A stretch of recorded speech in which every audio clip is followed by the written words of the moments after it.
Harikumar sir, നമസ്കാരം. നമസ്തേ. ആധുനിക യുദ്ധതന്ത്രങ്ങളുടെ ഒരു സിംഹഭാഗവും രാജ്യങ്ങൾ ചെലവഴിക്കുന്നത് ഡ്രോൺ സംവിധാനങ്ങൾക്കും ഡ്രോണുകളുടെ വികസനത്തിനും വേണ്ടിയാണോ എന്നുള്ള സംശയം ഉയരുകയാണ്. ഇന്ത്യയും അത്തരത്തിലുള്ള നീക്കങ്ങളാണോ നടത്തിക്കൊണ്ടിരിക്കുന്നത്? ഇപ്പൊ തദ്ദേശീയമായിട്ട് നിരവധിയായിട്ടുള്ള ഡ്രോണുകൾ നിർമ്മിക്കാനാണ് ഇന്ത്യ ശ്രമിച്ചുകൊണ്ടിരിക്കുന്നത്. അതിന്റെ ഭാഗമായിട്ട് തന്നെ ഇപ്പൊ 87ഓളം ഡ്രോണുകൾക്കായിട്ട് വാങ്ങുവാനായിട്ട് കരാർ നൽകിയിരിക്കുന്നു എന്നാണ് നമുക്ക് അറിയാൻ കഴിയുന്നത്. എങ്ങനെയാണ് ഇത്തരത്തില് ഉള്ളൊരു സംവിധാനം തദ്ദേശീയമായിട്ട് വികസിപ്പിക്കാം എന്ന് പറയുന്ന ഒരു കോൺഫിഡൻസിലേക്ക് ഇന്ത്യ ഉയർന്നത്? അതിന് പിന്നിലുള്ള കാരണം എന്താണ്? ഇത് യഥാർത്ഥത്തിൽ വിജയം വരിക്കുമോ? ഏറ്റവും ഒടുവിൽ ഡ്രോണുകളുടെ സാങ്കത്യത്തെക്കുറിച്ച് അല്ലെങ്കിൽ യുദ്ധത്തിൽ ഡ്രോണുകളുടെ അനിവാര്യതയെക്കുറിച്ച് ഇന്ത്യ അംഗീകരിച്ചു കഴിഞ്ഞിരിക്കുകയാണ്. ഇപ്പോൾ 87 കോമ്പാറ്റ് ഡ്രോണുകൾ, അതായത് ആക്രമണ ഡ്രോണുകൾ, മീഡിയം ആൾട്ടിറ്റ്യൂഡ് ലോങ് എൻഡുറൻസ് എന്ന് പറയുന്ന മെയിൽ കാറ്റഗറിയിലുള്ള ഡ്രോണുകൾ വാങ്ങിക്കാനായിട്ടുള്ള തീരുമാനം കേന്ദ്ര സർക്കാർ കൈക്കൊണ്ടിരിക്കുന്നു. ഇതുമായിട്ട് ബന്ധപ്പെട്ട ഇപ്പോൾ സ്വകാര്യ മേഖലയിൽ നിന്നും അപേക്ഷകൾ ക്ഷണിച്ചിട്ടുണ്ട്. ഇവിടെ നമുക്ക് എടുത്തു പറയേണ്ട ഒരു കാര്യം, ഈ ഒരു 2020 മുമ്പ് വരെയുള്ള ഒരു കാലഘട്ടത്തിൽ ഇന്ത്യയിലെ പല പ്രതിരോധ വിദഗ്ധരെന്ന് പറയപ്പെടുന്ന ആൾക്കാരും, അതുപോലെ തന്നെ ഇന്ത്യയുടെ അല്ലെങ്കിൽ യുദ്ധമേഖലയെക്കുറിച്ച് അഭിപ്രായ രൂപീകരണം ഉണ്ടാക്കുന്ന ആൾക്കാരും പലരും ഈ ഡ്രോണുകളെ അത്ര വലിയ കാര്യമായിട്ടൊന്നും പരിഗണിച്ചിരുന്നില്ല. സത്യത്തിൽ ഡ്രോൺ നിർമ്മാണത്തിൽ ഇന്ത്യ വളരെ പിറകിലാണ്. അത് ഞാൻ പറയുന്നത് ഈ മീഡിയം ആൾട്ടിറ്റ്യൂഡ് ലോങ് എൻഡുറൻസ് അല്ലെങ്കിൽ ഹൈ ആൾട്ടിറ്റ്യൂഡ് ലോങ് എൻഡുറൻസ് തുടങ്ങിയ കാറ്റഗറിയിലാണ്. പക്ഷെ വേറെ ചില കാറ്റഗറിയിൽ വളരെ വേഗം നമ്മൾ പിറകിലായിരുന്നെങ്കിലും ആ വലിയ മുന്നേറ്റം നടത്തിയിട്ട് മറ്റു രാജ്യങ്ങളോടൊപ്പം എത്താൻ നമുക്ക് കഴിഞ്ഞു. ഇപ്പോൾ സ്വാമിങ് ഡ്രോൺ എന്ന് പറയുന്ന കാറ്റഗറിയിൽപ്പെട്ട ഡ്രോണുകളാവട്ടെ, അതല്ലെങ്കിൽ ഈ കാമിക്കാസെ എന്ന് പറയുന്ന സൂയിസൈഡ് ഡ്രോണുകൾ, അത് അക്കാര്യത്തിലുമൊക്കെ ഇന്ത്യ വളരെ ഇപ്പം മറ്റ് എല്ലാ രാജ്യങ്ങളോടും ഒപ്പം തന്നെയാണ്. പക്ഷേ ഈ സ്വന്തമായിട്ട് തദ്ദേശീയമായിട്ട് ഒരു medium altitude long endurance drone, അതായത് ഒരു 30,000 അടി ഉയരത്തിൽ പറക്കുന്ന ഒരു 28 മണിക്കൂർ അല്ലെങ്കിൽ 30-32 മണിക്കൂർ വരെ എൻഡുറൻസ് ഉള്ള ഒരു ഡ്രോൺ നിർമ്മിക്കുന്നതിൽ ഇന്ത്യ ഇതുവരെ വിജയിച്ചിട്ടില്ല. ഇതൊരു സത്യമാണ്, അത് പറയാതിരിക്കാൻ നിർവാഹം. പക്ഷേ അങ്ങനെയുള്ള 2 ഡ്രോണുകൾ നിർമ്മിക്കാനായിട്ട് നമ്മൾ കിണഞ്ഞ് പരിശ്രമിച്ചു.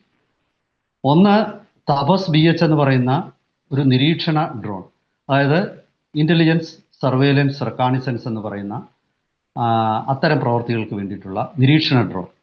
അത് നിർമ്മിച്ച് പരീക്ഷണ പറക്കലുകളൊക്കെ നടത്തി. പക്ഷെ ഒടുവിൽ അത്തരം ഒരു തപസ് ഡ്രോണ് ആകാശത്ത് നിന്ന് നേരെ താഴെ വീണ് നെടുക പിളർന്നു പോയി. അതോടുകൂടി ആ പദ്ധതി നമ്മൾ ഉപേക്ഷിക്കുകയാണ് ചെയ്തത്. അതിപ്പം മിഷൻ മോഡിലില്ല തപസ് BH.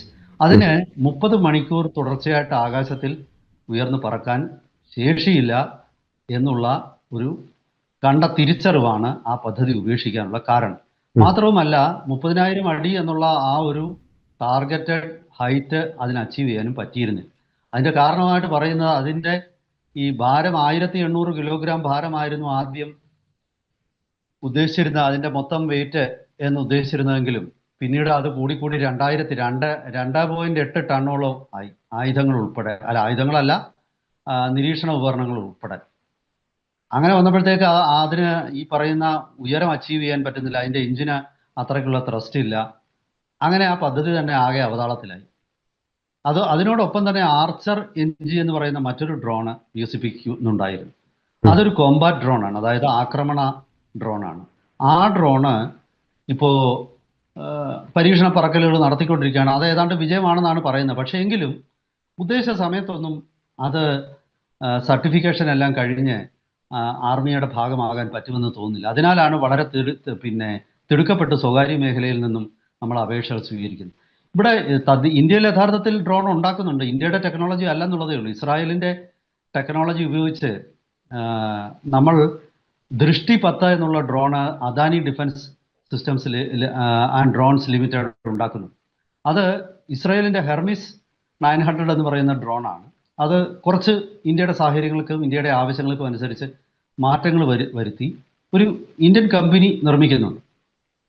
ഇപ്പോൾ അത് ദൃഷ്ടി ഡ്രോണുകൾ നമ്മുടെ നാവികസേനയും വ്യോമസേനയും ഒക്കെ ഉപയോഗിക്കുന്നു. പക്ഷേ അതിൻ്റെ ടെക്നോളജി ഇസ്രായേലിൻ്റെ ആണ്. എൽബിറ്റ് സിസ്റ്റംസ് ആണ് അതിൻ്റെ ടെക്നോളജി, അവരുടേതാണ്. അതുപോലെ തന്നെ ഇസ്രായേൽ എയറോസ്പേസ് ഇൻഡസ്ട്രീസ്, അത് ഇസ്രായേലിൻ്റെ ഗവൺമെൻറ് സ്ഥാപനമാണ്. അവരുടെ അവർ നിർമ്മിക്കുന്ന ഡ്രോണായ ഹെറോൺ ഡ്രോണ് ഇന്ത്യയിൽ നിർമ്മിക്കാനുള്ള ശ്രമങ്ങൾ ഇപ്പോൾ തുടങ്ങുന്നുണ്ട്. അത് ഇസ്രായേൽ തീർച്ചയായിട്ടും ടെക്നോളജി ഇന്ത്യക്ക് കൈമാറാൻ ഇസ്രായേൽ സന്നദ്ധമാണ്.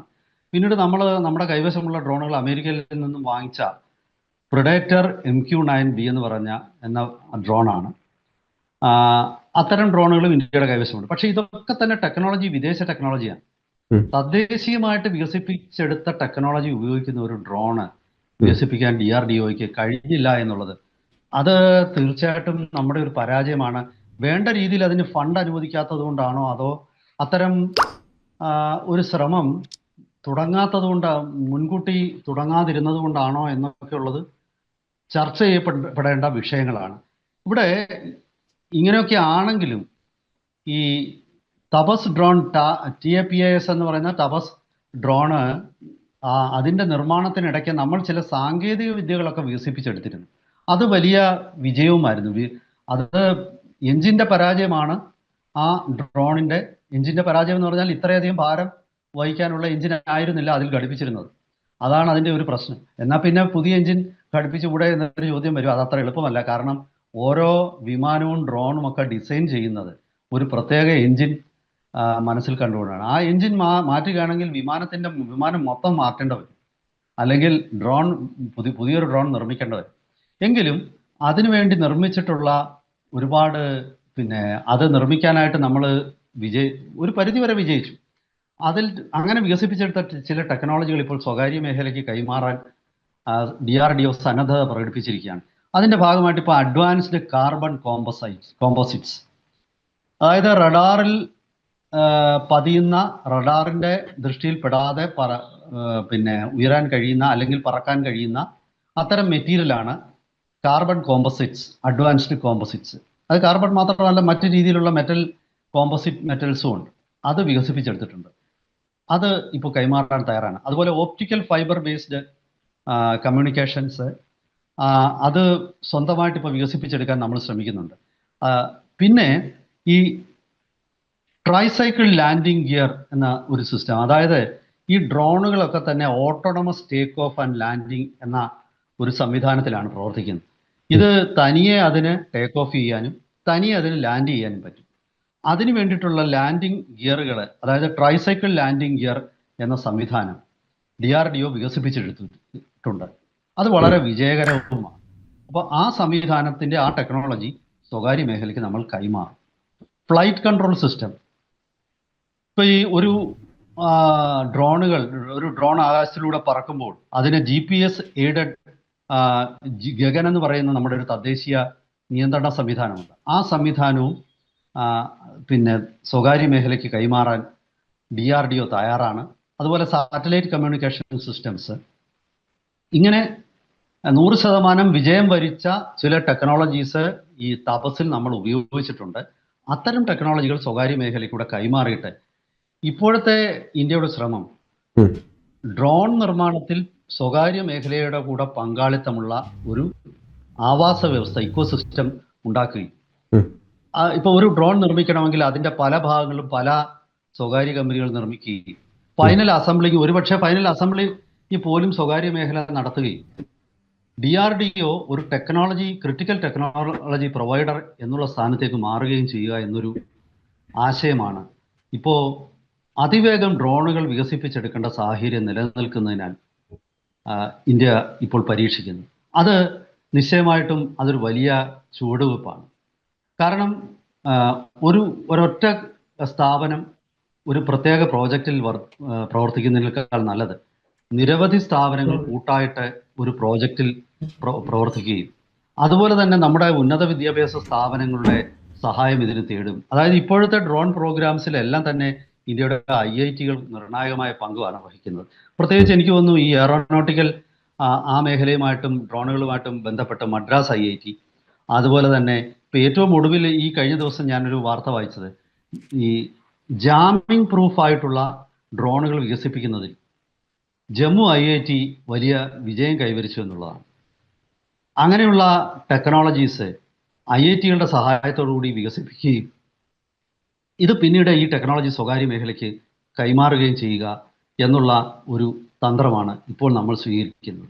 അത് വലിയ രീതിയിൽ വിജയം കാണുന്നുണ്ട്. ഇപ്പം നമ്മൾ സ്വകാര്യ മേഖലയുടെ പങ്ക് മെയിൽ ഡ്രോണുകൾ അല്ലെങ്കിൽ പ്രോപ്പർ ഒരു high altitude long endurance drone ഒന്നും വികസിപ്പിക്കാൻ ഇന്ത്യയുടെ സ്വകാര്യ മേഖലയ്ക്ക് കഴിഞ്ഞിട്ടില്ല.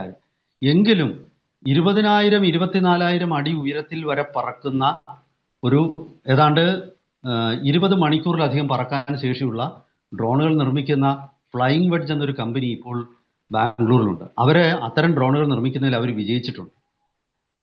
നമ്മുടെ ആവശ്യം അതിൽ കുറച്ചുകൂടി ഉയർന്ന ആവശ്യമാണ്. അതുകൊണ്ടാണ് ആ ഡ്രോൺ നമുക്ക് ഇപ്പോൾ തൽക്കാലം ഉപയോഗിക്കാൻ പറ്റാത്തത്. പക്ഷേ ഈ ഫ്ലൈയിങ് വെഡ്ജ് എന്ന് പറയുന്ന കമ്പനി അവരുടെ ഈ മെയിൽ കാറ്റഗറിയിൽപ്പെട്ട ഡ്രോണുകൾ തായ്ലൻഡിലേക്ക് കയറ്റുമതി ചെയ്യാൻ ഉള്ള ഒരു തയ്യാറെടുപ്പിലാണ്. അവർ ഇപ്പോൾ തന്നെ മറ്റൊരു ആഫ്രിക്കൻ രാജ്യത്തേക്ക് അവർ കയറ്റുമതി ചെയ്തതായിട്ടാണ് വാർത്തകൾ വരുന്നത്. അതായത് ഒരു പരിധിവരെ ഇന്ത്യയുടെ സ്വകാര്യ കമ്പനികൾ വളരെ വേഗത്തിൽ ഈ മേഖലയിൽ വിജയിക്കുന്ന ഒരു കാഴ്ച, അതൊരു സന്തോഷപ്രദമായിട്ടുള്ള കാഴ്ചയാണ്. കാരണം ഈ ഫ്ലൈയിങ് വെഡ്ജിന്റെ പല ഡ്രോണുകളും ഏതാണ്ട് 20,000 25,000 അടിക്കും ഇടയ്ക്ക് ഉള്ള ഒരു ഉയരത്തിൽ പറക്കാനുള്ള ശേഷിയും 16 തൊട്ട് 20 മണിക്കൂർ വരെ ആകാശത്തിൽ തുടർച്ചയായിട്ട് പറക്കാനുള്ള ശേഷിയും ഉള്ളവയാണ്. അത് തന്നെ വലിയൊരു നേട്ടമാണ്. അവര് ഇനി നിർമ്മിക്കാനിരിക്കുന്ന 1 ടൺ ഭാരമുള്ള ഒരു ഡ്രോൺ നിർമ്മിക്കാനായിട്ടാണ് അവർ പദ്ധതി ഇടുന്നത്. അത് 30,000 അടി ഉയരം അച്ചീവ് ചെയ്യും എന്നുള്ള ഒരു ടാർഗറ്റാണ് അവർ ഫിക്സ് ചെയ്തിരിക്കുന്നത്. തീർച്ചയായിട്ടും അങ്ങനെയുള്ള ഒരു ഡ്രോൺ ഇന്ത്യയിൽ തന്നെ നിർമ്മിക്കുകയാണെങ്കിൽ ഈ നമ്മുടെ ഡ്രോൺ മേഖലയുടെ തന്നെ കഥ തന്നെ മാറും. അതുപോലെ തന്നെ Tata advanced systems limited, Adani systems limited, ഇവരെല്ലാം തന്നെ ഈ 1000 കിലോമീറ്റർ ഒക്കെ ദൂരം വരെ പോകാൻ ശേഷിയുള്ള സൂയിസൈഡ് ഡ്രോണുകൾ അത് നിർമ്മിക്കുന്നതിൽ വിജയിച്ചിട്ടുണ്ട്. സ്വാമിംഗ് ഡ്രോണുകൾ നിർമ്മിക്കുന്നതിലും ഇന്ത്യയുടെ പല സ്വകാര്യ കമ്പനികളും വലിയ വിജയം കൈവരിച്ചിട്ടുണ്ട്. ഇപ്പോൾ ഐഡിയ ഫോർജ്, ഭാരത് ഫോർജ് എന്നൊക്കെ പറയുന്ന കമ്പനികൾ ഈ മേഖലയിൽ ഡ്രോൺ മേഖലയിൽ വലിയ മുന്നേറ്റങ്ങൾ നടത്തുന്നുണ്ട്. പക്ഷേ എങ്കിലും ഞാൻ ഈ പറഞ്ഞ അതായത് മെയിൽ ഹെയിൽ കാറ്റഗറിയിൽ 30,000 അടി ഉയരത്തിൽ പറക്കുന്ന അവിടെ നിന്നുകൊണ്ട് ആയുധം പ്രയോഗിക്കാൻ ശേഷിയുള്ള ഡ്രോണുകളൊക്കെ അത് നിർമ്മിക്കാൻ ഇതുവരെ സ്വകാര്യ മേഖലയ്ക്കും പറ്റിയിട്ടില്ല. എങ്കിലും കുറഞ്ഞ കാലയളവിൽ സ്വകാര്യ മേഖല ഈ മേഖലയിൽ വലിയ മുന്നേറ്റം നടത്തി. അതുപോലെ തന്നെ ഞാൻ പറഞ്ഞ പോലെ ടെക്നോളജി ഇസ്രായേലിൻ്റെ ആണെങ്കിലും അദാനി സിസ്റ്റംസ് ഇന്ത്യയിൽ ഡ്രോണുകൾ ഇന്ത്യയിൽ തദ്ദേശീയമായിട്ട് നിർമ്മിക്കുന്നുണ്ട്. ഇങ്ങനെ പല രീതിയിലും നമ്മളിപ്പോൾ കിണഞ്ഞ് പരിശ്രമിക്കുകയാണ്. ഈ 87 ഡ്രോണുകൾ ബില്യൺസ് ഓഫ് ഡോളേഴ്സാണ് ഇതിനായിട്ട് നമ്മൾ ചെലവഴിക്കാൻ പോകുന്നത്. ഇതൊരു അവസരമായിരിക്കും ഇന്ത്യയുടെ സ്വകാര്യ മേഖലയ്ക്ക്. ടെക്നോളജി സ്വന്തമായിട്ട് വികസിപ്പിക്കുകയും വിദേശ ടെക്നോളജി വാങ്ങിച്ചിട്ടാണെങ്കിൽ പോലും അതിനെ അടിസ്ഥാനപ്പെടുത്തി കൂടുതൽ ഗവേഷണങ്ങൾ നടത്തിയിട്ട് വരും ദിവസങ്ങളിൽ ആ മേഖലയിൽ വലിയ മുന്നേറ്റം ഉണ്ടാക്കാനും ഇന്ത്യയുടെ സ്വകാര്യ മേഖലയ്ക്ക് കഴിയും എന്നുള്ള സൂചനയാണ് ഇപ്പോഴുള്ളത്. അതിനിടയ്ക്കാണ് ഞാൻ മുമ്പ് പറഞ്ഞ ആർച്ചർ എന്ന ഒരു കോമ്പാറ്റ് ഡ്രോൺ. ആർച്ചർ ഡ്രോൺ ഇതുവരെയുള്ള പരീക്ഷണങ്ങളെല്ലാം ആയിരുന്നു എന്നാണ് സൂചന. അത് വീണ്ടും ആ ഒരു വിജയത്തിന്മേൽ നിന്നുകൊണ്ട് അത് പൂർണ്ണ വിജയത്തിലേക്ക് എത്തിക്കാനും എല്ലാത്തരം സർട്ടിഫിക്കേഷനുകളും നേടിയെടുക്കുകയും ചെയ്യാൻ കഴിയുമെങ്കിൽ തീർച്ചയായിട്ടും ആർച്ചർ ഡ്രോൺ ഇന്ത്യയുടെ കോമ്പാറ്റ് ഡ്രോണിൻ്റെ ചരിത്രത്തിൽ ഒരു നാഴികക്കല്ലായിരിക്കും എന്നുള്ളതിൽ ഒരു സംശയമില്ല. എന്തായാലും വരും ദിവസങ്ങളിൽ കൂടുതൽ ഈ ഒരു മേഖലയിലെ വികസനങ്ങളും ഇന്ത്യ ഈ മേഖലയിൽ നടത്തുന്ന കൂടുതൽ പ്രവർത്തനങ്ങളുമായിട്ട് നമുക്ക് പ്രേക്ഷകരെ സമീപിക്കാം. ഒരിക്കൽ കൂടി എല്ലാവർക്കും നമസ്കാരം.